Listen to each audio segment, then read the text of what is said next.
This podcast is rated R for restricted. Under 17 requires accompanying parent or adult guardian. Mission success.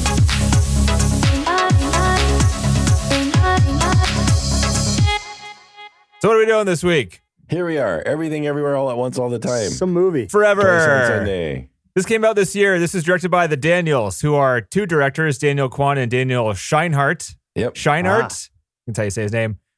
The synopsis is an aging Chinese... Wait. Oh. I would stop and just say that watch before it. we even do synopsis, yes, watch it. TC, would you agree? Oh. What? All right. I don't want to do Really? this podcast. This is going to put me in a bad mood. TC negative on this one? I don't think I can handle no, that. Well, I'm not fully negative. No. Okay. Well, I would just say I can't, unless you don't like crass stuff, because sometimes it does that. How you can not watch this and get some enjoyment out of it. If you're epileptic, maybe skip it. Maybe there's some parts there, but it's just so creative and I would with say some just really good jump in at like performances. hour Don't one and a watch half. the trailers. Because the rest of it's fucking Oh, irrelevant. well, But- okay. Well, anyway, Danny and I If are we on were in the same room, page on TC, this fucking episode would get physical. I don't understand Yeah, how go anybody watch really this. liked this. Go- I had to go shut it wa- off. go I was watch watching it this. with my mom, and she was like, "I cannot watch this." And I was like, "I can't either. We got to Oh shut this my off." God. I don't So know then I what had is to wrong watch with it you later. people. I had to watch it later, and then I was like, "All right." I that's got just- to the end, and I was like, "Okay." I don't know. This is I one of get my it. favorite movies that I've ever seen. I don't know why. That's how None of much I like this movie. Why? Well, Why? I'll I tell wanna you hear why. it. I We wanna can. hear it. Yeah, that's what we're doing. Next hour, I'll let you know. Okay. All right. Yeah. Well, we'll talk. But I think people should go see this before we talk about it. But so it's 2 out of 3 at least. On the positive So, side. on the positive side. So I'm not going fully negative. Okay. I know. All right. So I just did the synopsis, but I'm removing it per John's request. That's right. Thank you. Yeah. And I since mean, we're gonna John's have to talk about it. We're at some going to point. talk about it anyway. So Right? now we're going to talk about it. So since John sounds like he's probably going to give the most reasonable review, since I'm going to go super hyperbolic and TC's going to be yelled at by me his entire review. I don't think Why I will. why don't you go first? We'll see. Danny? No. Yeah, why don't you go first? John, We like starting positive, don't we? we do. Yeah. Yeah. Okay. So I'll go So first. go, Denny. So you've seen it twice now. 3 times if you count 3 the time I times. watched it with commentary. Oh. I saw this in the Okay. theater back when it first Ow. came out. We watched it on the projector screen last Ugh. Friday, and then we watched it again with a commentary track with the Daniels on it a couple days ago. That would be interesting to see what those guys are like. It's one of the best commentary tracks I've heard. And Like, the thing are is, they too, like- I came into this being like, I'm going to be confused if they don't like it, if they don't love it as much as I do. Because I honestly, you know how you get stuck in your own head and you're like, I can't imagine not loving this movie. As a Yeah, person who yeah. watches movies, I just can't imagine. Right. And I'm so- really I curious think to hear what you have to say, When you hear TC. why I think I have a problem with it, I think you'll understand because I've Okay. talked about this kind of thing in the past with other movies. Gotcha. Okay. Okay. Well, so you're going to open my mind, but where I am right now is that this movie just seems like, first of all, I think this movie is like the best edited movie I've ever seen. I think the editing in this movie is like I will give you the award-winning. editing and production is awesome. Yeah. And it's not just like the editing, but it's the direction of the editing. Like you can Dude, tell the that lighting, these guys, the lighting though. but the way the lighting like Yeah. works in the edit, like But everything. the lighting only works if they shoot it. Like the edit was almost less important because the lighting in it is part of the edit. I mean, it's well, like they it's were part of editing they were before thinking were- about the Yeah, edit right, while they were exactly. filming That's it, what I'm which is saying. the Like, most amazing it was thing insane. ever. Yeah. And you hear the editor talk about how the ending was pretty open-ended. Like the movie was pretty linear. They intentionally wanted to start out slow. So like the crazy things were more Mhm. crazy. Was just And sort of like- it wasn't yeah. just like at 10 the entire time. Right, They right. wanted it to build and build. That was intentional. And at the end, when it was jumping scenes, that wasn't fully in place. So like they knew what they wanted to do, but they didn't know in what order sometimes. Really? Like you Wait a could, minute, what, did they not have a script? they had a script.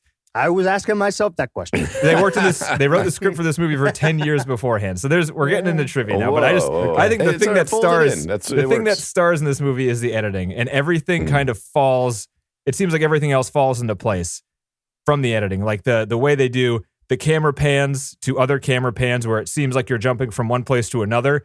And there's no digital effects there. They planned those fast pans to those fast are pans. Good transitions. Yeah. Good transitions. They would do matte shots where they would have like the exact back of someone's head and they would cut to like a completely different scene and it would match up perfectly. That happens a lot. Like there's I just think it's odd that I was not caught by that because I was just so like drawn by the story and amazed at what happened Really? there. So I really would like to watch it again. That's because fine. then I think I might pick up on a lot more of that. I'm liking it more every time I watch it because Yeah. there's so much to appreciate in this movie. But I think the editing, Like if I were to say, this movie's probably going to be overlooked for Best Picture because it has like a dildo fight scene and the Academy doesn't like voting on that shit. But I think a butt weird plug scene. fight Yeah. scene. But I think this movie deserves all the awards: acting, production, editing. You don't think even with the commentary track on TC, I was tearing up with the commentary track on. Oh, I know. I was. I liked the daughter. I thought the daughter was good. Oh, really? You do not like the other Michelle- leads? My goodness. You didn't like the lead character? No, the guy was good. I mean, I'll wait. Okay. I mean, Michelle Yeoh, she was good. Yeah, she was good. She was good. Yeah. I don't know what TC's going to say here. I don't know. I Let's mean, keep going. keep It's going. okay. It's Yeah. okay. But all right, so what else is there to say? I mean, like everything about this movie, anything you can give awards to, this movie should win. I think from everything that I've seen like all the, quote best movies of this year so far, and this movie is. I think technically wise, I agree. Yeah, and It came along early, so it might TC have a agrees with rougher me time. that the acting. So, like I said, I don't know. This movie just hits me in a certain way, even with the commentary track on, where I'm not following the story. I can hear like the soundtrack and I know what's going on in the background and I'm welling up, and that has not even Very ever come strange close to happening before. Yeah. Yeah. It's just the way this movie's put together is like such an emotional punch, especially towards the end with two Only scenes towards the end specifically. is what I would argue. Only towards the end, but the Well, beginning yeah. is important to like I don't set think up. it is. I think it is to set up the I realistic disagree relationships. 100%. The entire beginning was all exposition. I They literally really told you enjoyed- the story I through enjoyed the the dialogue. beginning. And So did that I. pissed me off to no end. Oh. The fact that they have to explain the story to you in the dialogue is not a good sign, as far as I'm concerned. And to have that whole hit at the end, they literally set up the entire beginning of the movie that didn't matter, and that was part of the story. It ruined it for me. So I'm not even. Yeah. I hear you. I'm not sure I understand that because the way the movie has it set up is that someone else is explaining it to the main character because she is Right. also clueless. In So full that- exposition mode. That's Yeah. that's explaining the story. But it makes In sense in the dialogue. movie. It's not like two characters It doesn't. How would Because she if know you, what's going if you on? Weren't, if you weren't explained as the audience member, you'd have no clue too. But how would Right. she know? She needs to be explained that. I mean, but that's the cheat that I'm not enjoying. But it works. It doesn't work. It's, Not for me, it it's didn't. better than like say Yeah, but it didn't work for me Inception, then. where I'm just saying like it's Yeah. not the worst kind of exposition. Like the worst kind is where they tell you. Anytime they tell you the full story in the dialogue, I hate it. Okay, Because they're supposed to show you. They're not supposed to tell you. Well, That's the this whole is- You point. can't this is show a this. difficult This is thing. made She up. has- Yeah. She is That's new every to all movie. this. No, it's not. She is new to all this. She needs to have it explained to her, and so does the audience. So it Right, worked and just fine I'm to just me. saying I mean, that I cannot stand that it's a in trope. any movie. I mean, it's a Yeah. trope that you're the new person, or you have amnesia, and so now everybody has to explain everything to you, so that you happen to get it explained by the audience. So I can sort of see if that's kind of one of your pet peeves that it could Yeah, bother I cannot you. stand that. Interesting. It took me But- out of the movie all the Really? way until the end at the rock scene. Once I got to the rock scene is the only time I was like, okay, now I see where they were trying to go. But all they did was beat me over the head with some story that basically, as they just showed us, didn't matter. And that was how I got, when I got to the rock, that's what I was at. And then the fucking bagel. I was like, what is going on here? This is the dumbest shit I have ever heard of in my life. loved it. I loved it. I I couldn't made it stand every it. I was loved like, this it. is so stupid. Wow. Yeah, I'm so like- sorry that you Yeah. carried with it, but I just thought it was so just. Now, I will say, at the end, I cried. yes. Okay. Yeah. But that's what I mean. I'm not full negative. But the beautiful. point is for me, I could It not didn't- stand you just all didn't that like exposition. you didn't like Right. how I told the story. It And just, I- they told me the story all the way through, and then it turns out that story is Yeah. pretty much irrelevant to the ending, and the ending was the important part. But like for me, I just didn't. I wasn't also either like really into the fighting. I didn't understand why there was so much. I got it at the end, but during the beginning of it, it didn't make any sense because here they are telling you the story, but why is she fighting everybody? And so they're telling you all this stuff, and then you get to the end, and you're like, oh, so that had nothing to do with it. You're fighting in metaphor. Oh, I get it. But like, it just, I couldn't take it, guys. I mean, I had to shut it off and then I had to come back to it. So I think I could kind of see it. I just didn't. You didn't get carried along with it. For some Yeah, I reason, did it not didn't at click all. because Yeah. I think now the you're not- technical side of it, I was Well, blown good. away by. And So- also, come on, it's fucking creative. I mean, like I know I'll give it's it like that. hit or I'll miss in give it places, that. but my God, I'll I give don't it that. think. Did and you maybe laugh they've really stole- hard at any point in this movie? No. No. Oh, Dude. wow. The scene I where know, they I have thought the hot dog anal fingers thing was from weird, the hot dog 2001, thing- and I then thought that was so. And you know yeah, what? hot Not a dog huge fingers. foot person.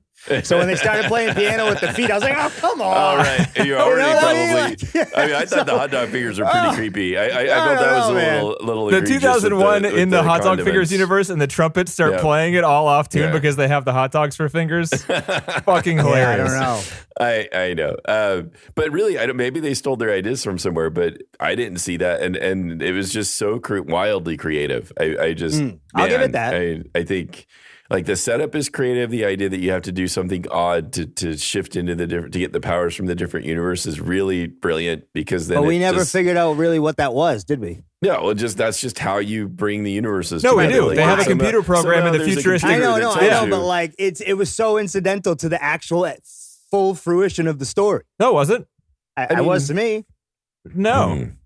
Maybe I missed something then. You might have, because I mean, the beginning is very important to the entire thing is a straight plot line. I don't see how anything don't at know the if I end agree with happens Yeah. takes anything away from the It's- beginning. So you're feeling like No, I don't because, think that like, at all. I don't think it like- took away from the beginning. I just think it was totally different, separate. There was so Yeah. much to the movie that didn't need to. It wasn't building towards the ending of the story. Oh, I It was disagree. just, Well- I was just creative to be creative, as far as No, well, what I I kept thought saying. No, the again, whole point is that it's about like the chaos in life. Like they find I get it. Oh, trust me. I'm Yeah, fully on. and her I life is understand it. chaotic. She's chaotic because she's got a husband she doesn't want to be with. She's got a lesbian daughter who the grandfather doesn't like. I get it. So how The do you point get is, it? But there then was- you're saying that that's not relevant to the Because end of the movie, which is what there that were is so many trying to fight say. scenes that were completely irrelevant to like what the overarching story was, which is about family.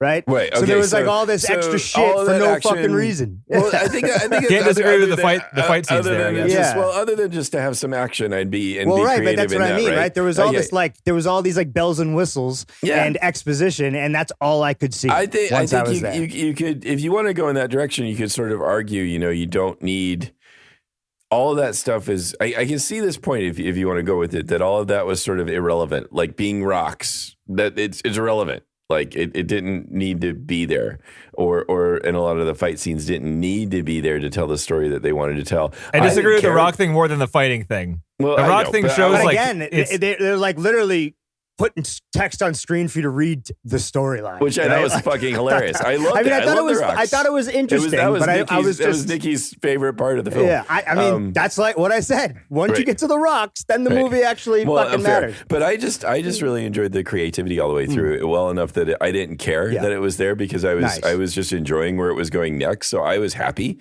It's Nice. almost like I'm not sure if I buy. I can see your point. I'm not sure if I buy it. I thought sometimes the fighting went on a bit, and I tend to think that way of a lot of action films. So I sort of like didn't necessarily want to put down this film for that. But I can sort of see. I just was just excited to see what creative thing they were going to try next, and Nice. and so.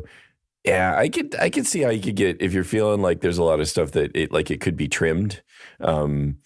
It doesn't need to be there as much. You don't have to show the hot dog finger people as much as you do. You don't have to repeat the scenes where they're licking mustard off their fingers, which was just So sick. ridiculous. so funny. It was funny Shoving. the I first love time. it when they're cutting like It's to space and all these serious things, and then just hot dogs in the mouth. right. It's just, God, Stupid. it was stupid, but still wildly creative. And Yeah, I'll give it I that. I'll give wow. it that. They went all out on Yeah. how can we I make was this just so- ridiculous. like it just seemed so I don't know glorious that way. It was and what I did love that the film started off so sober and her playing to a stereotype of this grouchy Chinese lady Chinese stereotype. woman in She a does it really. laundromat, yeah. She does it beautifully. She does it like I mean I laughed really hard when she was like her daughter shows up with her friends. She's like, I only cook for 3.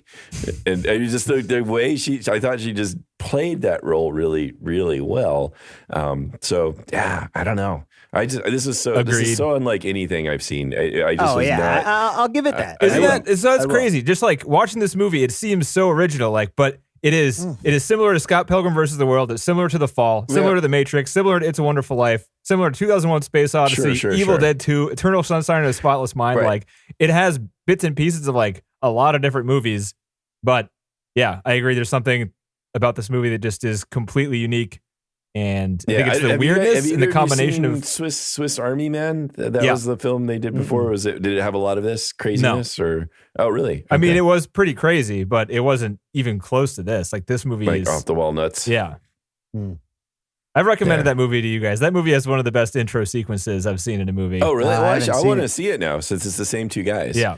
And Ethan Hawke? Who? No, it's Harry Potter and Paul Dano. Oh, right. Daniel Radcliffe and Paul Dano. Yeah. So, yeah, they're on an island. They become friends. I don't know. And one of them anything is else. dead.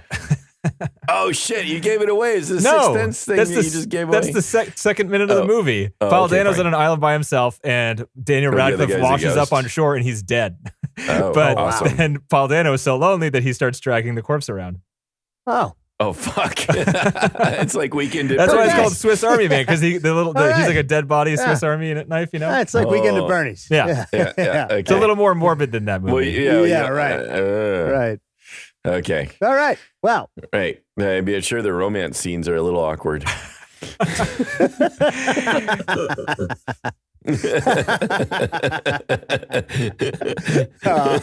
got dark. Real. He's really lonely. At He's really At lonely. first, I was like, wait a second. That's fucked up. Yeah. The beginning is very funny, but now I don't know if you guys would think it was funny. TC might just be Oh. like, what is this? This is fucking weird. Well, Yeah, I want to watch probably. it. I can turn off. But yeah, I don't know. Do you have more to say, Denny? Not specifically. So also, I love the husband's arc. I thought that was really cool. I think like each of the three, they have like a good path in this movie that I really like the daughter and the mom and the husband. And I like how they take advantage of the multi-universe thing to help her see how her husband is different. Because she couldn't see it with him as he is now because she's just too used to that. So it takes like this other version of her husband. And she gets the action star version of her husband. She gets the insightful version of her husband who can actually explain things. And I thought that was just really cool how they like use the parallel universe to sort of like help her realize things.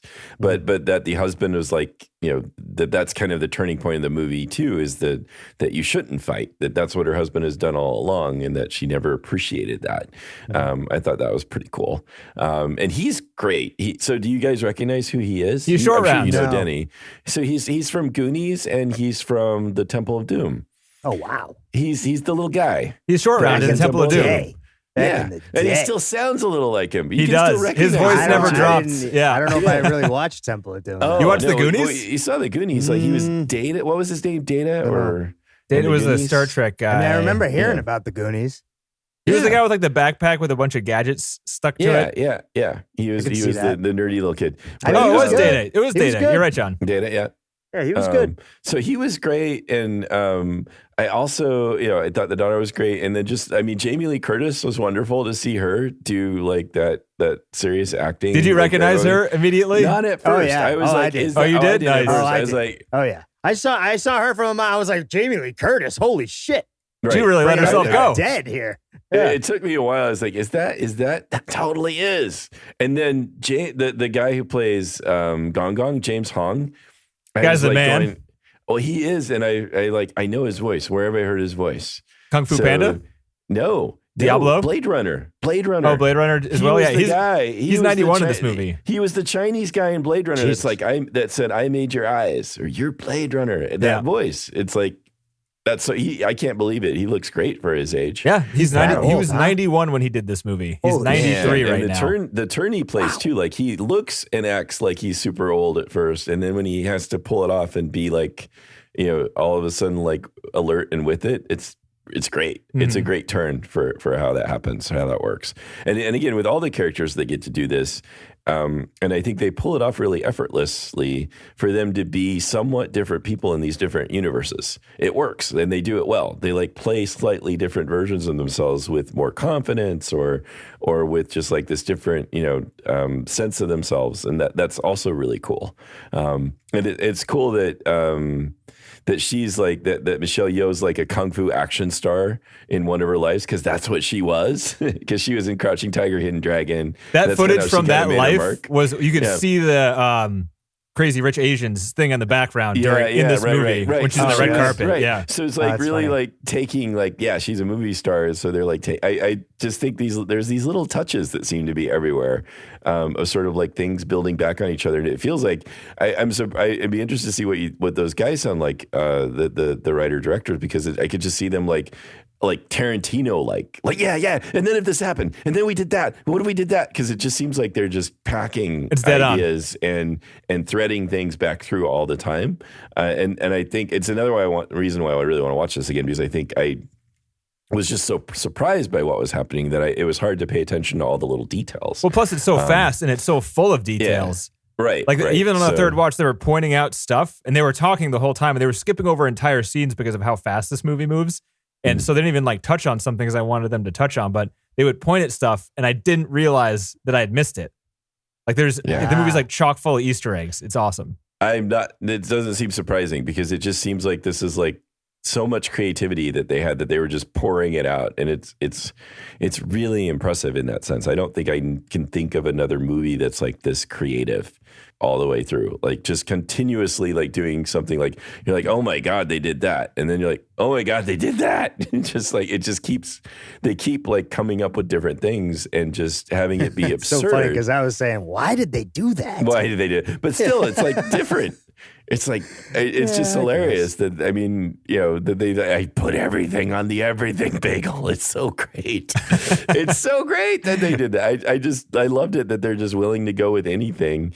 And it seems like, there's some of these like irreverent comedies that try to reach for that stuff, kind of like Seth Rogen or whatever. Like they do these kind of like crass or irreverent, just go with whatever your ideas are. And this movie seems to nail it better than anything I've seen. Because it's not just trying to do one thing. I think in those movies, like it's trying to be funny and that's it. Right. But in this movie, the scene where they have the shit in their butt, that's a good fight scene. Like it's flat out, fight like scene too. Even if you don't like action that much, like it is a well choreographed fight scene where the impacts are good, the editing is good, like the people are fast at fighting. I don't like when they do the speed up film stuff on the fight scenes. That makes it look much more fake when they have like the accelerated slow speed. down and then the yeah. So that to me, but they might be doing that intentional to give it this kung fu movie feel. I don't know, but there are some extended fight scenes, and you see everybody's moving quick. Everybody's moving quicker than they would move normally, even when they're not fighting, because they've got like an accelerated. I don't know what they've done, but it's sped up, and so it makes the action move quicker. But you get the feeling that it was artificially sped up because there's somebody that's just like moving a lot quicker than they would, even if they weren't fighting. But still, I don't care. I still liked a lot of the stuff, and it was. Very, that's like me trying to nitpick, and I'm not a big fan of fight scenes anyway. But I did like the fight scene towards the end where she's giving everybody what they want. I thought that was very enjoyable. There's a director cameo in that scene. Oh, really? There? Which one? Yeah, the guy who gets the ball gag and gets spanked. I was gonna say it's gotta be that guy. He's one of the one Of course. Another commentary track is like, guys, best director cameo of all time, right here. Right. That's me. I talk about humiliation. This is what I want. Yeah, this is what I deserve. So it just and Nikki really loved it too. I mean, she ended up, because she was working, she ended up watching it by herself because our schedules are so messed up. But she sat down and started watching it. She watched the whole thing and stayed up till like way past her bedtime, just wanting to finish it because it's just so unusual. So yeah, we almost watched it with the grandparents while they were here. I'm glad we didn't. I think that would have been a little awkward. Yeah, but and they had their 13-year-old nephew was here too, and it was no. Yeah. You know what a butt plug is, son? No, we don't need it. You don't get one of these unless you bullshit. I do love it because you see those trophies at first. Yeah, she just has butt plugs on her desks. Yeah, like that's not normal. You didn't think, you just thought, oh, that's funny. You don't really think there's going to be a callback to that. It's great. And I love it too, how like you're saying there's all this random stuff, and I think normally it would play for laughs, and in this movie it initially plays for laughs, but then it like, you might not care about this, but I thought it did a really good job of making all these like weird small characters you just saw as a joke come back emotionally, like the scene where she leaves the hot dog fingers like girlfriend, and that person is sad. Like that was really effective, and when she comes back, also effective. I know. It's impressive. It's impressive that Raccacoonie, the sadness when he's chasing after Raccacoonie. I forgot all about Raccacoonie. I forgot all about Raccacoonie. That whole part, the first time I watched it, it's like, all right, she misspoke Ratatouille Right. because And they bring she's it back. Chinese. Right. And then they Right. bring it back as a character. I was like, this is the best fucking thing I've ever seen. I know that was hilarious. Oh, and it was Randy Newman was the voice of Yeah. Ratatouille. Randy Newman himself. I forgot all about Ratatouille. How could you forget about Ratatouille? How could I burst out laughing when I saw that? Yeah. When he took the chef's head off and there's Ratatouille. And then he's in the cage and they're driving away, and then he's on her shoulders, controlling her by her hair. Right. It was silly, but I just the raccoon was just hilarious. Yeah, come on, you didn't laugh at Come on, Ratatouille. TC. I don't know, I man. didn't laugh at Ratatouille. I don't have any of the same thoughts you guys are having. It's okay. That's okay. Just be happy that we're happy. Yeah. It's fine. Yeah. It's understandable. It was just pleasant to watch something that was so original, too. But See, I didn't think it was original. So I know, but I that's did. the hardest part. For me. But I like what you said, Denny, about how they keep folding it back and bringing it back together. So it's impressive.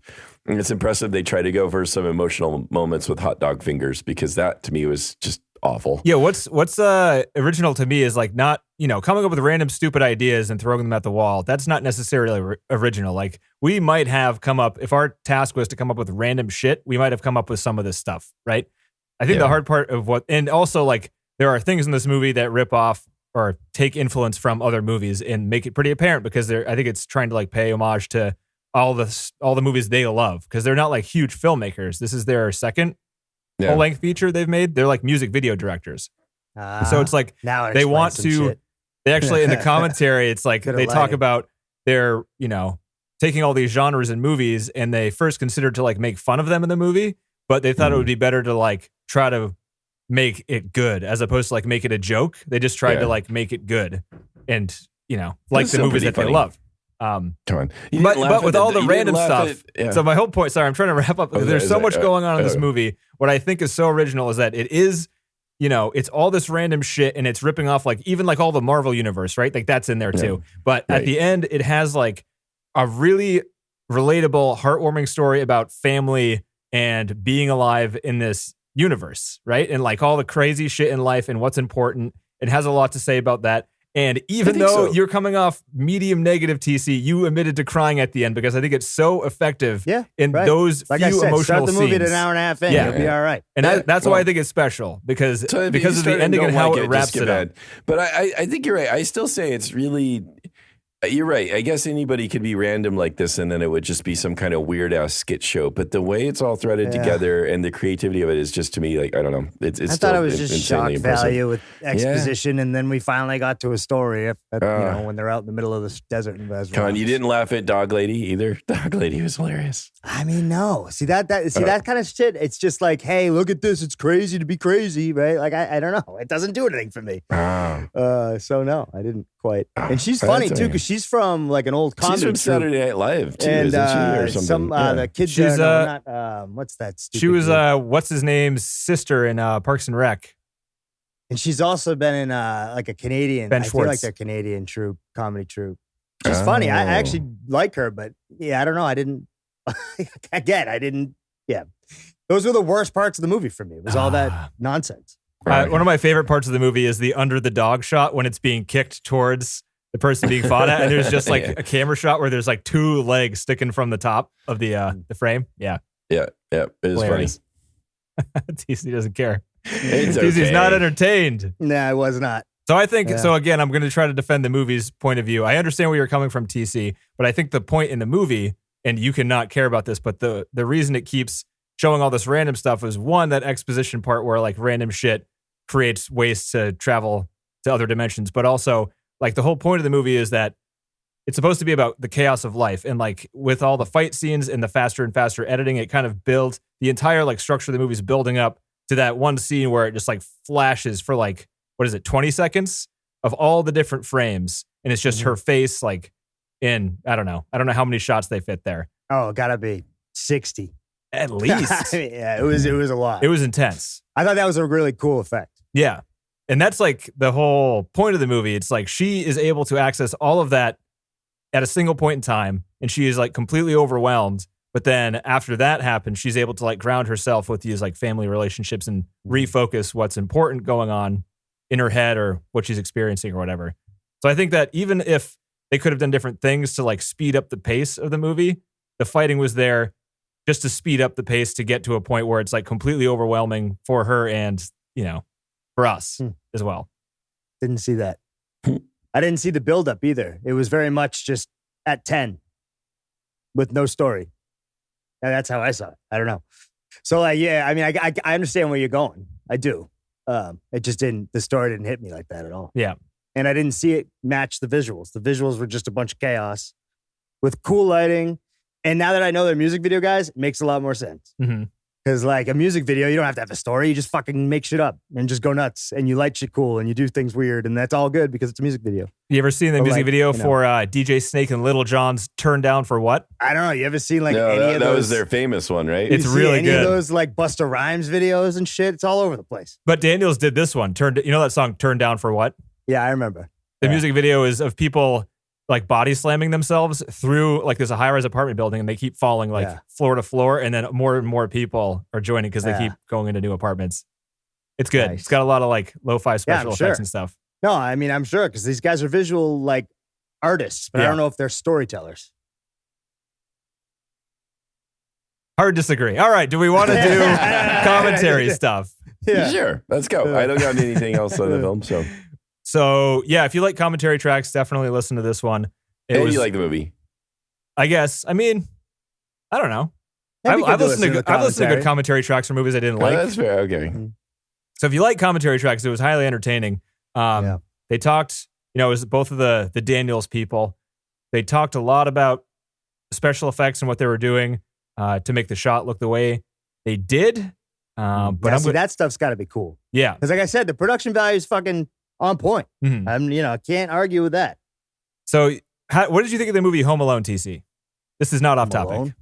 I don't know. I watched it when I was what? 10? Yeah, enjoyable. Do you remember liking it? I mean, it was funny, I guess. Yeah. They took the beginning portion of this movie and they tried to shape it after Home Alone. Because in Home Alone, what you do is you have, I forget what his name is, Kevin McAllister is like walking around the house, and you get, the whole beginning is like introducing all of the rooms of the house. So it's like, it's distracting you because you're talking to characters, but what you're getting is a map of the house. And that's what the whole first scene in this movie is Michelle walking around the house, talking to different people, talking to the customers downstairs, her husband, her daughter, her father, and it just gives you a map of this very important building. So that was the idea there. So creative, so original. So maybe you didn't like Home Alone, that's all I'm saying. No, I don't think that's the right thing to that explains it all. It does. We figured it out. Okay. There were a lot of things they mentioned that they didn't explain. They, like the first shot of the family watching TV in the mirror. They were like, that was a really hard shot. We had to find the perfect mirror. And I was like, that's not helpful. That's not useful to me. So I'm going to skip over all that type of stuff. But there was a lot of, that kind of stuff. Like tricks. Tricks. Lots of tricks. Yeah. It's cool. The guy who plays Gong Gong, James Hong, the older guy, was a prankster. He didn't listen to direction. He constantly like wheeled himself into frame and like stared into the camera without just trying to like steal attention from the camera. And he wheeled into people sometimes when they were talking, like during takes to distract them. He would crack jokes in Chinese, and there were like very few Chinese speaking people on set. And he would make those people crack up, and everyone was like, what did he say? And they actually took some of those takes after they figured out what he said and then subtitled it and put it in the movie. Oh, that's funny. Really? Oh, cool. Yeah. It just goes to show that there was no story. Fucking guys are using shit from all over the random place. People were ad-libbing and nobody cares. There was a story. I don't know. According to all the people that worked on it, this somehow followed the screenplay pretty exact. Oh, nice. Yeah. The screenplay would be interesting to read. Yeah. Yeah. There was a IRS mascot called Taxi the Pterodactyl. They showed it in some of the outtake scenes. You can see it like kind of out of focus. It was like all inside the IRS building. But the art designer and the cinematographer had a battle because the art designer came up with it and loved it and tried to put it in lots of shots. And the cinematographer would constantly say, there's too much taxi in this shot. Too much taxi. So they would like change the shot to get taxi. There's very little taxi. Yeah. There was one prominent shot they pointed out when they were talking about it, but it was like during a pan shot. Okay. So he's panicked as I didn't notice Taxi the Pterodactyl. Big yellow cartoon pterodactyl and a big poster in the IRS place. Most of the special effects are cleanup. Almost everything you see is practical. Anytime even like the one of the surprising ones was the finger that had the little like muscle in it when she was like jacking up. That was a prosthetic. Really? Wow. Yep. And the scene where the person was playing the piano with their feet. With their feet? Yep. That was actual feet playing piano? No, they built prosthetics of feet, and they got a professional piano player to play that song note for note exactly right with her hands inside the prosthetic feet. Yeah, it had to be awesome. something. Yeah, it looks Awesome. so It good. did fit. It did fit the right notes. Yeah. Yeah. That was well done. That was some. In the screenings, they brought some piano players in, and everyone was like, "How did you do that?" That was like the feet are playing the notes for that song because that's a pretty popular song for piano players, I guess. Yep, Chopin. But yeah, lots of removal of stuff, like wires removed all over the place. They would do like lighting special effects where they're, when she's in the elevator and she's being like scanned over her face and it's only on her face. That bled out into the elevator, but they erased the elevator stuff. So like it's not like digital Painted light over it. only on her face. It's real light, It's real but getting light, rid of but then everything the rest that of it was removed. Yeah. Yeah. So that's part of the Painted reason over. everything looks so good. Yeah, because they shot it. You 'Cause could they tell shot that much. Yeah, you Right. could tell. They did the work on set. The scene For where sure. she's kind of flying through a bunch of situations, like it's not her flying backwards into the broom closet in the IRS. It's later on, but the same kind of shot where she's flying backwards through a bunch of corridors and it's all bright and like pretty insane. One of the two, I want to give him credit. It was Daniel Kwan, that director, for the year before they started shooting this movie, would walk around the city and museums and places he would go and film everywhere he went for a year. And they took all that footage and they cut it together and they sped it up to make that 4-second shot.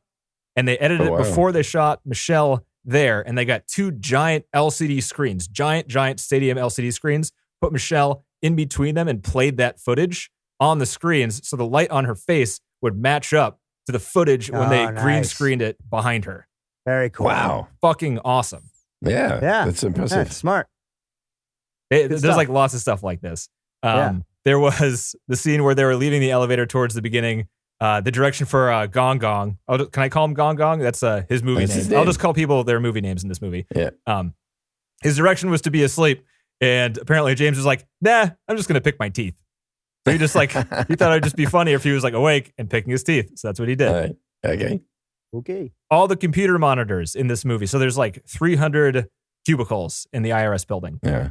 The 5 computers that are around like the main shot where the camera is are real computers turned on. The ones like the next 100 just have a printout of a home screen, paper taped to the screen. And then the ones beyond that aren't even monitors. They're just like black pieces of cardboard. Oh, smart. Yeah. Yeah, because how are you going to notice? Yeah, you don't. Yeah, It's you don't. great. Yeah, your eyes are all over the place. Yeah. And one of the Daniels was like, it actually looks better if you just tape the paper over, but the production people were like, no, we have to have real ones. But then in the editing room, you can see that the paper actually like sticks out more. It's brighter than the computer screen, so like it films better than an on computer screen. Right. That's cool. The flying backwards is all real. They just changed the shutter angle and the frame rate, and they had a leaf blower on her and her acting. That's all that was. Wow. In the chair, you mean? In the chair when she gets like sucked into the janitor's closet. Yeah, it looked pretty good. Yeah, I already said the camera whips are real.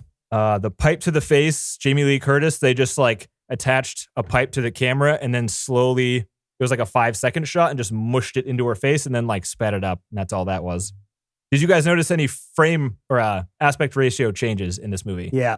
You did? Yep, I did. Did you notice them changing like smoothly during certain shots? Like a transition from one. Yeah, it was good. It did what it's supposed to. Yeah, I didn't Changed notice it the, at all universe. until I pointed it out. John, did you notice it? No. It's pretty sweet. I could see it. Moving down to like, if it started at 16:9 or 16:10, it was down to like 2:40 for a bit on some of the fighting, just to designate a different universe. Yep. They did that a lot. Mm-hmm. So good on you for noticing. Yeah, because it's not original. That's my whole point. It's totally original. It's been done a million fucking times. Yeah, but it's good storytelling techniques. No, it isn't. Yes, it's it fucking is. editing technique, and everyone knows it. Yeah, right. The editing That's not storytelling. That's editing. It tells the story with the editing. Yeah, sure. Yeah. Keep telling yourself it's a movie. It all works together. Yeah. Jamie Lee wanted to get punched by Michelle Yeoh. There was that one scene where she gets like uppercut in the face right in the beginning before the fanny pack. She wanted to, so she asked for multiple takes. So she was getting punched by her. It was like a dream of hers to get punched by that's Michelle Yeoh. Fucking actors, man. It's strange. So they would cast stunt people for actors in this movie, because in other movies it's like you cast an actor and then when they do And then stunts, you use the stunt you guy. have to get a stunt guy. Yeah, right. Yeah, right. so they were Now just they're like, fuck this. Everyone's So flying yeah, around the room. they would find the stunt guys that could also act. And so Yeah, nice. all like the additional characters were just stunt guys that were like the ones that passed the tryouts. Oh, That's pretty cool. They don't usually get that opportunity. No. The actor Wayman, the guy who plays Wayman, did all of the fanny pack juggling himself. That was all him. No stunt guy there. Oh, wow. They actually asked him during tryouts if he knew any karate, and he said he was a black belt in Taekwondo. So they're like, hell yeah. But then Taekwondo apparently is all punching and kicking, so the first thing they had him do was like a weapon-based thing. So he had like no idea how to do that. So he had to learn. Apparently, you can learn pretty quick if you're good at the other stuff. Some of the other stuff they removed was they put a lot of padding under the carpeting during that fanny pack scene, so people were just like flying up and landing on padding like a wrestling mat. And some of the shots had it in there, and they would just paint out when you could see the Yeah, that the makes padding. sense. That's a common thing. Yeah. The hair effect where Jobu Tabaki is like going through and like doing duck, duck, goose or whatever, and the hair comes up. Yeah. Just a balloon. Static from a balloon. Nice. Nice. They shot this during the pandemic and after the pandemic. It was kind of, they said they remember the day. They pointed at the last shot before they shut down production. It was like, this was the day we knew things were getting weird and we're going to have to like, wow. yeah. Oh, you got lucky there. Just, Yeah. wow. But the thing is, They like a got lot of lucky to the finish. mask wearing stuff in this movie, and like there was the scene where she puts the hand sanitizers in her eyes. It's all pretty pandemic based, but they shot all that stuff before the pandemic This movie spent a lot of time in post production. Then I guess it was a year editing by itself, Yeah, and plus they yeah. had to do a lot of like, pickup. They had scenes to finish over Zoom, basically. oh wow. Jeez. Yeah, That's brutal. but it seems like relevant with all the masks and the hand sanitizer. But Right, that's right. just it's Chinese culture is to wear masks in public Yeah. places because of SARS and because they're And just not bad selfish air pieces quality. of shit and No, bad air quality. quality. Yeah, It's bad air quality. mostly for SARS is what Yeah. I've heard Oh. and what they said. So Gong Gong, the guy who plays Gong Gong, there's a panning shot where he's eating pudding in one of the shots, and he had like a He was six all pack of. He was happily eating vanilla pudding. Yeah. He wanted to do a lot of takes of that. The production, He liked pudding. for some reason, he did. For the production people only had 1 6-pack of the sugar-free pudding he could eat, and he wanted to do take after take. So what he would do is after each take, he'd spit the pudding back into the pudding cup to Jesus reuse the pudding. Christ, dude. It What? made people were dying laughing in the production team that's so as he was gross. just like spitting pudding into the cup and then eating the pudding again. Oh, It's disgusting. God. They should have just left that in the film. It would have been fine. Yeah. They were like, "How's your dad doing? that Oh, is he's happy. Don't worry, I brutal. checked on him." But Don't just worry, have him he's, like he's eating. spitting up his How many Eating times is pudding. that? That's the sixth time he's put that same scoop of pudding into his mouth. God. It's not even it pudding tastes- anymore at tastes this point. Good every time. God. Next, you're going to tell me he was hanging out with the foot pianist, Yeah. eating pudding. Ooh, foot Ugh. pudding. Yeah. Ugh, foot Oh, pudding. Gross. Oh man.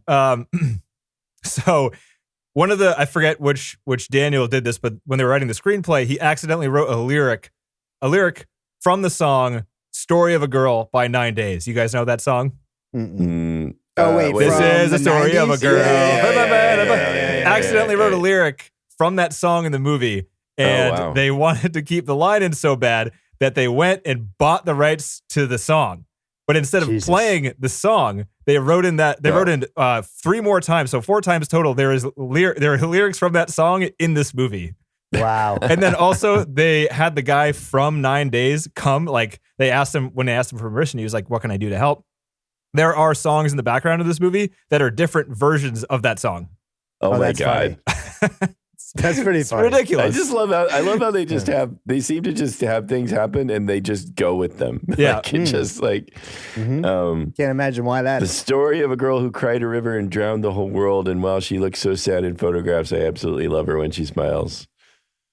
I don't even know what lyrics which were from the that lyrics, song are. right? But apparently there are 4 different lines from How that many song days in the in movie. a year she woke up with hope but only found tears?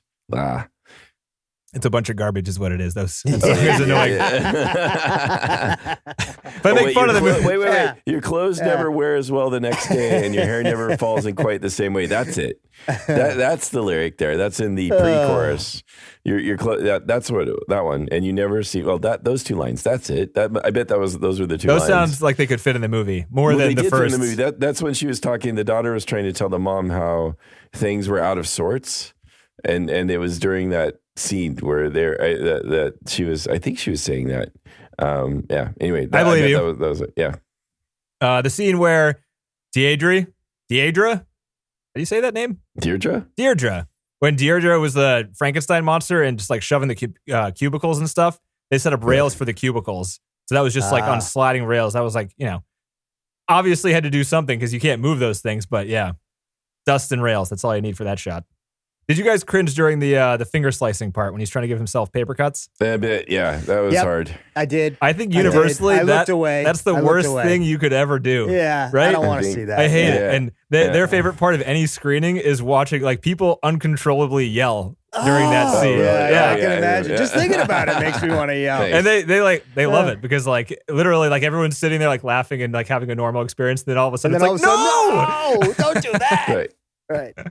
But they put scotch tape over the edge of the paper. That's how they did that. Oh, okay. Nice and safe. Still seems like it might hurt.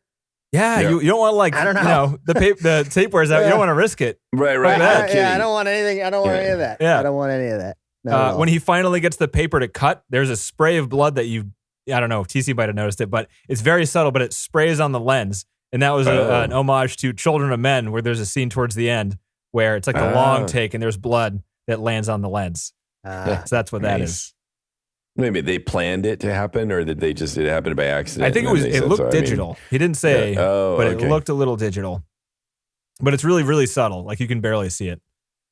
He let the actors go crazy. A lot of the shots where the actors are just like going loose are in the movie.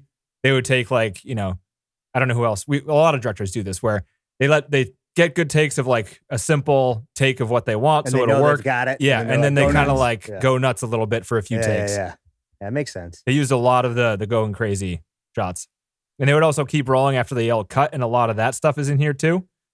Just like people acting after they call cut, so they used a lot of footage. That was really Jamie Lee Curtis on the wire when she was jumping down the stairs. Oh, did you guys notice a flute on the soundtrack? I don't think so. There was one. If you ever watch it again, listen for it. It's Andre 3000 playing the flute on the soundtrack for this movie. Oh, nice. And did you hear, I don't know if you saw who did the credit sequence, the song for the credits? Mm-mm. Collaboration between David Byrne and Mitski. Oh, really? Who's Mitski? She's a newer artist. She's good. She does like indie rock. Oh, nice.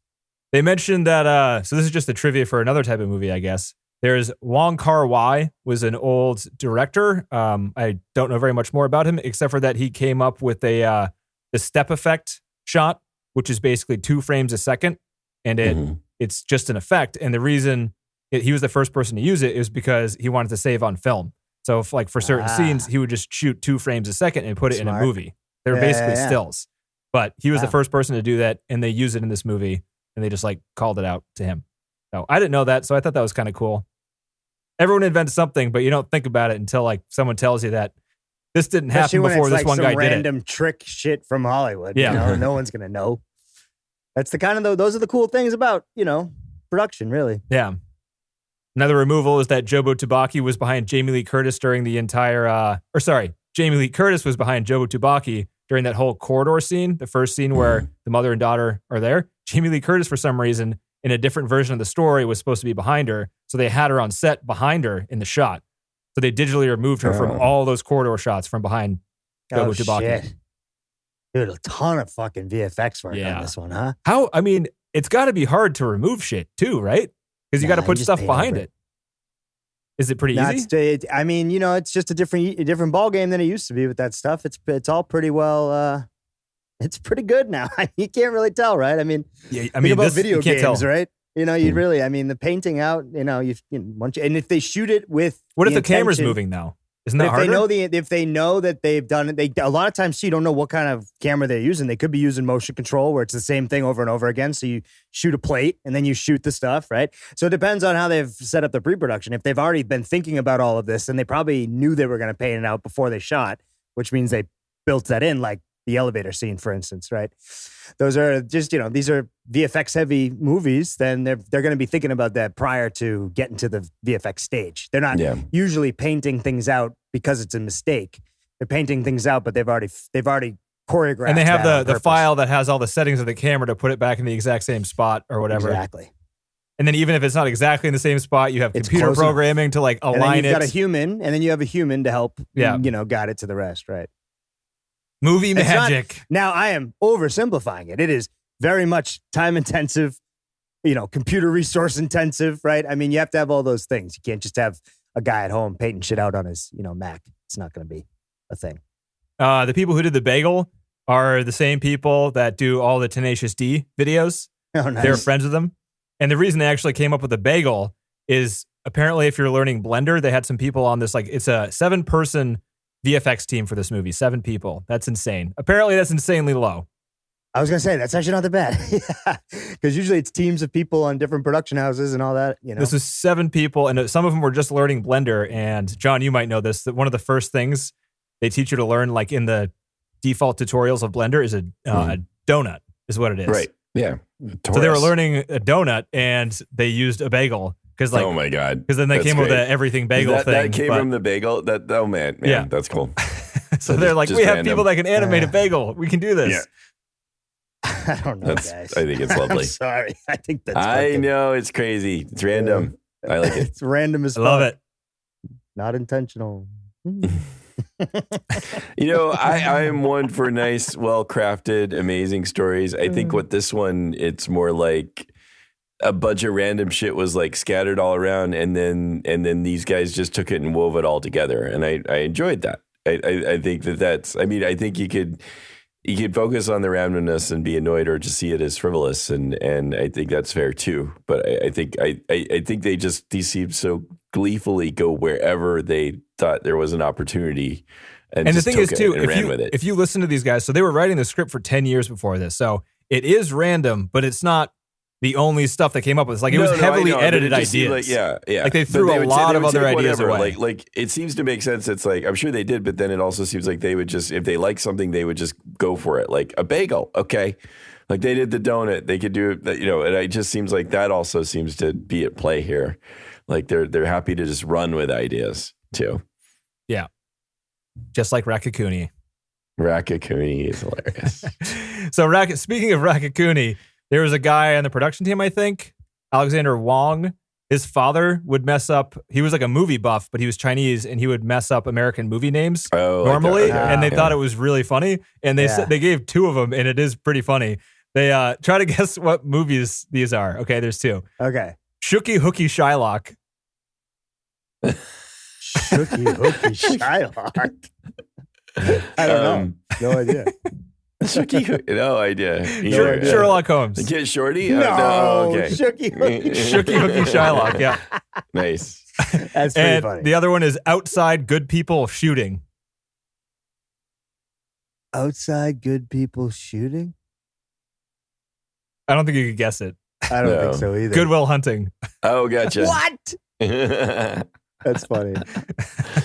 Well, that is a really odd title anyway. So it makes sense that Good Will Hunting is a really strange, It is. like, it makes no sense. Especially if you say it too quickly, because you may not know that it's not goodwill. Yeah. Right? Like it's good Right. will hunting. Right. And it's like, when I was younger, I didn't quite understand all that until I This is actually like watched it. Good a few Will times. Hunting. It's all about Yeah. finding the right Yeah, it's all bargains about at the hunting right and store. being a good. You're right, John. Yeah, it's all about thrift shops. Yeah, that's right. Yeah, hunting for that purple fucking collared That's shirt right. you really need. Yeah, Or it could be hunting. You're hunting Will. Just like the, that's it. what was that, Right. Jay and Silent Bob Strike Back? They're shooting Good Will Hunting 2 hunting season or something. And it's Ben Affleck and Matt Damon. And that's funny. someone gets blown away with a shotgun and Ben Affleck goes, applesauce, bitch. Nice. It's pretty good. That's good. That's funny. I like that. Speaking of overflowing with ideas, so in that closet, they it's kind of behind the S&M guy's desk, and there's a Yeah. bunch of like sex toys back there, and they end up getting gassed in there. The other half of the wall in there is all rations. So they had a whole backstory for this guy that he was like really into S&M, but he was also a bit of a Prepper. a doomsdayer. Right. Yeah. It's part of his character. It was in Yeah. there. Uh-huh. Yeah, they were sad that the rations didn't get more into the frame, but they were there. So they had a sex toy raffle on set with the crew after the shooting of all the sex toy stuff. Wonderful. The one that everyone wanted, that was like the grand prize, is apparently there was this big exercise ball, the things you sit on at like an office desk, and it has like a dildo stuck to the end of it.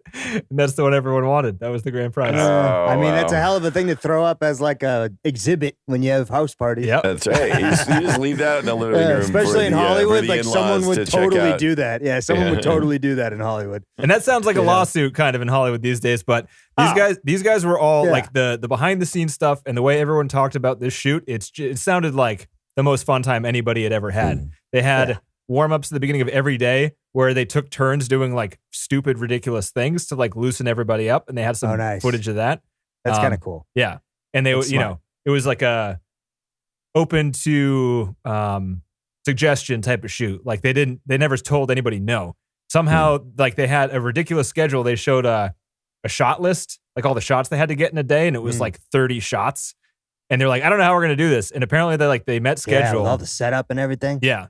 So like even with the really intense schedule, they still didn't get frustrated, it looked like. And they let people improvise and have suggestions, which is... Dude, I mean, I don't know about you guys, but working for musicians, you can't do that successfully if you get frustrated or you get bent out of shape. Because that is not a thing. They also had some real professional actors. So they're obviously, actors like these guys are studs. Yeah. That's why they're visual artists more than they're anything else, I think. But like, they're obviously very good at that. I'll give them credit. I like I said, I wasn't full negative. I just don't understand the story. But the other parts of it, I mean, you can tell these guys know what they're fucking doing, right? Like they're, like I knew it was all in camera, right? And that's obvious. So that means that's that's not easy to do. So, I can imagine that their music background probably has almost everything to do with it. What was their budget? What would you guess the budget would be? I already know. Jeez. I know you already know. I'd say maybe 25, 30 million. Ding, ding, ding, ding. Dead on. Yeah. And this is the highest grossing A24 movie they've ever had. No shit. It's at 106 million right now. Wow. Yeah. Good for them. Hell yeah. They had a hit. Yeah. That's good stuff, man. I got more. Oh, there's more. But wait. Let's go. I'm going. What the fuck are you doing? I'm going as fast as I can. Getting a little sleepy. That's all. So it wasn't Michelle's voice during the opera scene. It was somebody else. Fun little thing there. I don't know why that matters to anyone, but there you go. It's not surprising. Not everybody sings opera. Yeah. So Michelle Yeoh is like a weapons expert, but she's never done something as large as a riot shield.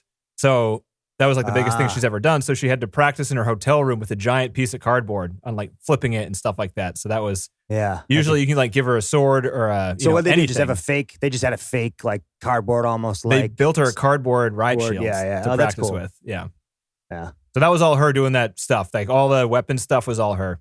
So the scene where what do you call it? She's a chef at the restaurant, and Rakakuni and his chef is kind of like behind her at a different table doing that. The cutting up of the food, and he winks. The slicing.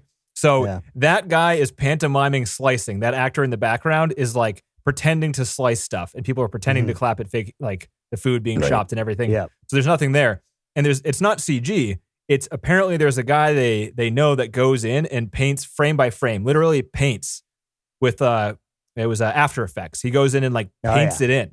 So it's not CG by definition, but it's all painted. It looks real. I mean, that's a lot. That's a lot of effects, right? I mean, that's really cool. Is it? I thought it was like all CG these days. No. I mean, think about like smoke, flame, right? Those are all AutoCAD programs. Huh. So, I mean, that's all added in after. It's like an After Effects idea, right? Where you've got a video and then you're overlaying stuff one by one, frame by frame. That's all. But you're not idea. Drawing it. It's not. Yeah, you're drawing it. The smoke. Yeah, you can draw smoke. There's all sorts of shit you can draw now. I mean, it's and a bullet, like when fucking bullets go, right? You can make the muzzle flash longer, wider, brighter, move it. So that sounds like you're manipulating a program. But that's all After Effects is. It's no, a but program. he's using like a paintbrush, is what they were saying. No, he's using like a stylus. Right, but it's not like taking something and having a couple of vectors and like changing the qualities with the pen. No, but you have full control these days over all of that if you wanted to. Like you can use the stock stuff, but you can also paint out your own shit, right? So, I mean, it's all all I meant was it's all in the same kind of vein, right? Okay. Where they're literally taking video and they literally paint frame by frame with styluses, and they're so good at that on the digital side now that it literally looks like you're painting. So, I mean, it blows me away. And shit, I can't imagine how much money was spent mostly on this kind of stuff because that shit's not cheap. Is it not? No. Frame by frame, someone that's good at it. Are you fuck kidding me, dude? That's I don't think any of these people are famous though. They're all like these Doesn't matter. guys' It's friends. still expensive. You're gonna go, and I'm guaranteeing you, they went to vendors to help at some point because it's just you do all this work at a place that actually builds the shit so that you can work. From right? what they So said, all the VFX in this movie were 7 people on Zoom. That was it. Well, yeah, because they all have their own virtual machines. I'm sure. Yeah. So yeah, I mean, it's amazing what they can do these days. Yeah. Trust me. Yeah. And what we used to know about painting shit in After Effects is like not even in the same universe anymore. So I think I used After Effects in 2007. So why do all the big budget movies look like shit, TC? Tell me that. well, Why does shitty this movie look budgets, run out of amazing money. and the $300 million movies look like shit? Because these guys are really good at shooting on set. They don't have to rely on Practical. painting and all the dumb shit, right? They get Practical. So like when you're adding in those VFX, it's just accenting and augmenting what you've already got, right? So you can't shine shit. So if you don't You do all can that try. stuff if you don't do all that stuff in the camera, I mean, it's very difficult to make it look real because it's not in the, One day they'll get there. Avatar 7, they'll figure it out. I mean, it's getting close. You've seen some of those video game openers; they're fucking incredible. It looks kind of fake. I don't I know. played The Quarry, which is like pretty damn good graphics, but it's still like super Uncanny Valley Oh, okay. graphics. Well, I don't know. I'm super impressed by them, so I No, guess I it's mean, they're so good, impressive. but it doesn't Yeah, look yeah, real, you know? You're No. not to confuse it. But that's again, you know? that's why it was so good at this movie because they have everything real first. Right. And Yeah, it yeah. looks great. I mean, shit, I can't even. Some of those lighting shots, all I was sitting there being like, how the fuck are they doing that? Because it looked like it swirled, but it looked like it went up and down. It looked like it was, I don't know what, I mean, it was awesome. And I can imagine it being like a video wall or something. Yep. It's A lot of yeah. like people just putting their faces in like the one where she's kind of crying and there's you should just watch the behind the scenes. Even if you Yeah, I didn't love might. the movie, I the would behind the probably scenes really are like that more than the actual movie, Yeah. to be honest. Yeah. So that pipe fight, the pipe fight stunt guy is a famous drummer. He's also a stunt choreographer, but Oh, wow. he drums in like multiple big bands. Oh, So the wow. scene where he's like smashing with the pipes, that guy's a drummer. Oh, no shit. They use the Smash Brothers baseball hit sound when the pinky punch. Oh, That's really? wonderful. Yeah. I didn't notice. They were like, for That's all cool, you though. Smash Brothers fans. And I was like, I recognized and, it. I'm surprised Nintendo doesn't sue them. I know. They Nintendo's shouldn't have said pretty- anything. yeah, Nintendo's picky about that stuff. Yeah. Yeah. Rakikuni was a full puppet, no CG. It's all mechanically working. Just a puppet. Yeah, it looked. I mean, he looked scrappy. Yeah. But in a good way. I think. I mean, it looked pretty scrappy. The scene where it's like an homage to like old kung fu movies where they have like the long dresses and stuff and it's like a foggy forest. They just filmed that on a very foggy morning in a public park. Ah. So there's like no effects, no fog machines, no nothing. It's all real fun. It's all real. That's cool. They use their friend's backyard for the piñata scene. Their direction to Stephanie, who plays Jobu Tabaki, for a lot of the movie was, Jobu thinks this movie is dumb and is trying to ruin it. Was their direction to the actor that plays Jobu. I mean, it works. The cathedral where the donut is, the bagel is, that's in a Beyonce music video too. So if you're a Beyonce fan, you might recognize that.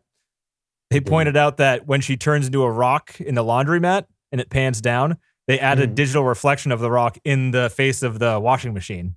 Ah, So that was intentional. Yeah. It was Michelle Yeoh's idea for their rock subtitles. In the script, they were talking to each other, really? and she was like, "Why are they talking? You shouldn't talk. They're They're rocks." right. And they're like, Yeah. "Oh, Makes sense. subtitles." That's funny. Yeah. Everyone on set during that last scene where the paper was falling down, they would yell "cut," and literally everyone would go help pick up the paper because they needed the help. Yeah, I can imagine. That was a lot of shit. So the corridor fight scene, they pre-programmed all the lights, and they had to choreograph the lights with the fight. So like when Jobu's like That's walking awesome. down, the lights were programmed to follow her down the Right. corridor, and Right. it wasn't like someone doing that live. It was programmed, so they had to choreograph her movement exactly for that You shot. know what? It's a total fucking music thing too. Yeah. 'Cause that's like concerts. Right? That they do that shit at concerts and shit and shows It all looks the time. good. It does. Yeah. It does. It does. The climax scene where the mother and daughter are kind of fighting in the parking lot. Mhm. The Daniels knew that was going to be a really intense scene, so they gave themselves an entire night to do it, and they were planning on doing half an hour breaks in between. So they were going to do one take, half an hour break, another take, wow. half an hour break, and they would have all night to do it if they needed to. they did 2 takes and they got it in both takes. And then that was literally the only day in the entire shoot that they left the set early. I would say, yeah, because I would say that I don't think the actors would want to take a half an hour break. You can't. Once you're in that headspace, you're in the headspace, right? You're not going to get out of that 30 minutes. They must have talked to them and asked them. I don't know. That seems weird to me, especially when people are getting into those sad moments and those hard to get to moments. They actually, but you have to start from scratch in those scenes. Yeah, but I've seen actors. I've seen actors like, get into it so far that you don't want to ruin that.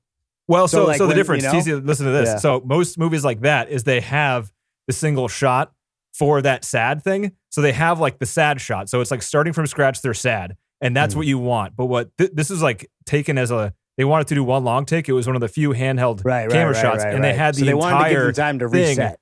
Right. Because they were doing the entire scene at once. Like that entire scene was one single take with both actors. Wow. So they had like 2 handheld cameras, one pointed at the mother, one pointed at the daughter, and they did the entire thing front to back twice. So it's not like, so I agree with you, but I think like most of the time they set up the scene so they don't have to do it front to back because it's way harder to do the entire scene. I mean, that's you're relying on the actors for sure. Yeah. It's pretty impressive from them. Best actor nominations. Come on. That's what I'm talking about. It'd be fun to see Jamie Lee Curtis get nominated for supporting. Yeah, she might. Just for the hot dog fingers. She's famous, so she might. Oh, yeah. She's the most likely to get nominated, I would think. Right. So 2 more things. Actually, there might be a little more. Some of this other stuff, there was a making of 2, and it was 40 minutes long, and I would say just watch it if you like this movie. There's a lot of like, some of the stuff I've already gone over. A lot of it isn't like super interesting, but if you're curious about the production, watch that. But from the commentary, I just wanted to mention 2 more things. First, in the credits, they put the PAs first, the production assistants. And that doesn't really happen because they're kind of second-class citizens, apparently, on a lot of movie shoots. But they were like, those guys were there before everyone else, and they left after everyone else every day of the entire shoot. So we put them at the top. That's every PA ever existed. That's sweet, I think. I like that a lot. Yeah. That's something that new people would do. Yeah. They'll get over that soon. Yeah. Don't fucking say that, TC. You're crushing their dreams. No, this is Hollywood, baby. They don't give a fuck about the PA. I don't think they're going to go Hollywood. Because if you can get past PA, then you're golden. That's part of the whole thing. It's like your initiation to the gang, which is fucked up, but it's true. What a good movie to be PA on, I guess. I don't know. Maybe it was very tiring. 100%. And they probably got PA. You know, the funny thing is PAs, sometimes they're so good, they don't actually go up higher because they're too good. And then you get stuck as a PA because you're too good. So you want to be competent, but not too competent. You want to be competent, but you want to be too good, and you have to have a future goal that you're like, I'm not going to do this forever. You want to make friends as opposed to do a good job, is what you want to do. You want to network, but you don't want to be a pro. Right, exactly. And the last thing is that on the credits, did you notice the 2 fighters in that the fight scene with the butt plugs? What their names are in their credits? No. What was the name? No. One of them is Trophy Guy, and the other one is Bigger Trophy Guy. Those are their official names. So they had fun with the credits too, which is funny. Yeah. I mean, these guys just seemed like they were having a good time. So you can't fault anyone for that. That's good stuff. And they did a really good job for having a good time. So would you put this in the top 250? It is currently in the top 250 right now. Negative. It is number 158 currently in the top 250. It'll drop. It has been dropping. Yeah, that's not surprising. I'd put it in mine. I'd put it in mine. I think if it was a top 250 production value, 100%. Well, come on, that's got to weight it up pretty high. Yeah, right? it'd be like the top 50. No, the movie's all about the story. It's not about the fucking looks. It's everything. That's what a music video is for. It's all about everything. I mean, it's clear music, guys. Yeah. All right, you guys should go watch.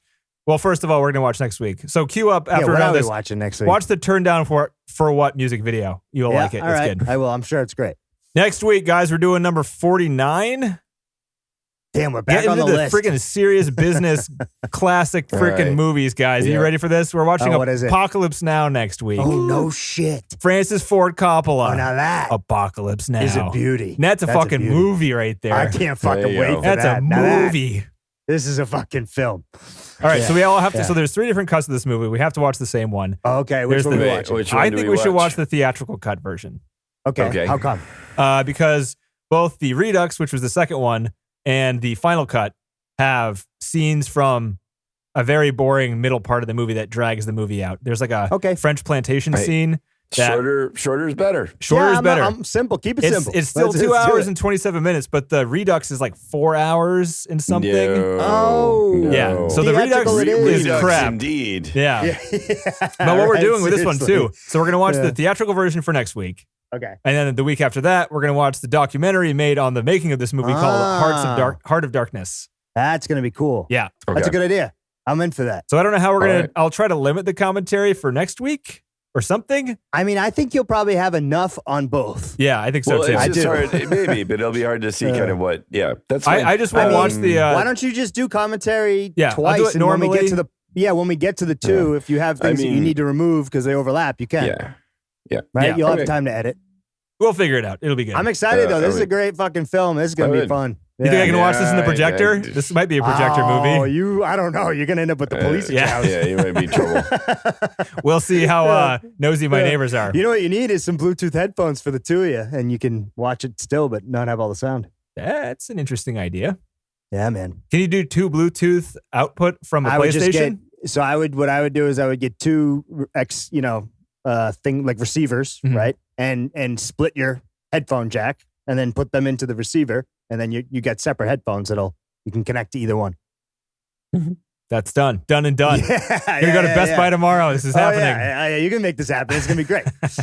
You'll both have your own receiver, which will have your own volume, and you'll have, if you have good headphones, you're all set. And we'll forget about it. And when we're drinking and drunk and want to get up and go to the bathroom, we'll rip the PlayStation off the chair and it'll smash into the ground. You'll do the Bluetooth. The receiver will go into the jack. Oh, wireless? And then your Bluetooth headphones will be wireless. Gotcha. To the jack, and then like what'll happen is you'll go piss and you'll still be listening. John's like, I want to go to bed. Can I go to bed now? Yeah. What are we Yeah. talking about? I don't know anymore. You're All totally right, right. apocalypse now. Let's do this. Apocalypse now. All right. All right, let's go. Later, We'll dudes. see See ya. ya. Stop 'em.